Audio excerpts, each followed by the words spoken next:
بسم اللہ الرحمن الرحیم۔ السلام علیکم۔ امید کرتا ہوں ہمارے دیکھنے اور سننے والے ٹھیک ٹھاک ہوں گے، خیریت سے ہوں گے۔ اللہ تعالیٰ آپ کے لیے آسانیاں پیدا کرے۔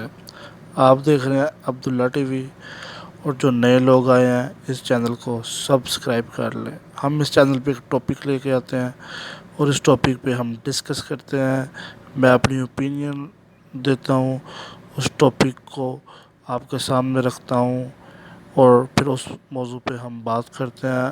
آپ اپنے کمنٹ باکس میں ہمیں رائے دیتے ہیں، تو جلدی سے سبسکرائب کر لیجئے اور ہماری ٹیم میں شامل ہو جائیے۔ آپ دیکھ رہے ہیں عبداللہ ٹی وی۔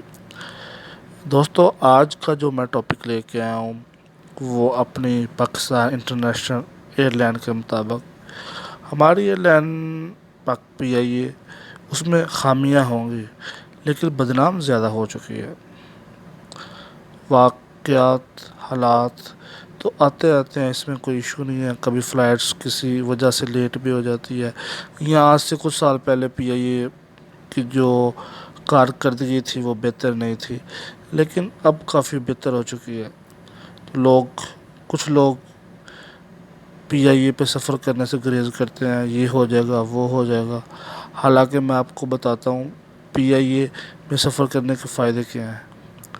آپ اگر سعودی عربیہ سے آ رہے ہیں تو آپ کو آب زمزم فری میں وہ لے کر جانے دیتے ہیں، یعنی اس میں آپ کو ویٹ میں ایڈ نہیں کرتے۔ ایک فائدہ یہ ہو گیا۔ دوسرا فائدہ یہ ہے، آپ اپنے ملک، اپنے کنٹری میں کو جو ہے نا فائدہ پہنچا رہے ہیں، اگر آپ اپنے کنٹری کی ایئر لائن یوز کر رہے ہیں، ٹھیک ہے۔ اس کے بعد آپ کو کھانا اپنے مطابق ملتا ہے، اپنا پاکستانی چاول یا کوئی بھی دوسرا فوڈ ہے وہ آپ کو اپنے کلچر کے مطابق ملتا ہے، ٹھیک ہے۔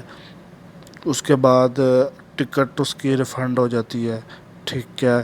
اس کے بعد آپ نے ٹکٹ چینج کرانی ہے، فرسٹ ٹائم فری ہو جاتی ہے، ٹھیک ہے۔ اس کے بعد آپ اس پہ ڈائریکٹ جاتے ہیں، دوسری ایئر لائن پہ جائیں گے تو آپ اسٹے کرنا پڑے گا، یا کچھ اور بھی ڈائریکٹ ایئر لائن ہیں پاکستان میں، لیکن اس کے علاوہ آپ جتنے بھی جو ان کو آپ اچھا سمجھتے ہیں تو وہ ان میں آپ کو اسٹے کرنا پڑے گا۔ اس میں آپ کا یہ فائدہ کہ آپ ڈائریکٹ جائیں گے، ٹھیک ہے۔ تو یہی میں کچھ فائدے بتانا چاہ رہا تھا۔ تو آپ کا بھی کوئی ایکسپیرینس ہے پی اے اے کے بارے میں تو ہمارے ساتھ ضرور شیئر کیجیے گا، یا کسی اور انٹرنیشنل ایئر لائن کے بارے میں، اور کمنٹ باکس میں اپنی رائے ضرور دیجیے گا۔ سبسکرائب کرنا مت بھولیے۔ السلام علیکم ورحمۃ اللہ وبرکاتہ۔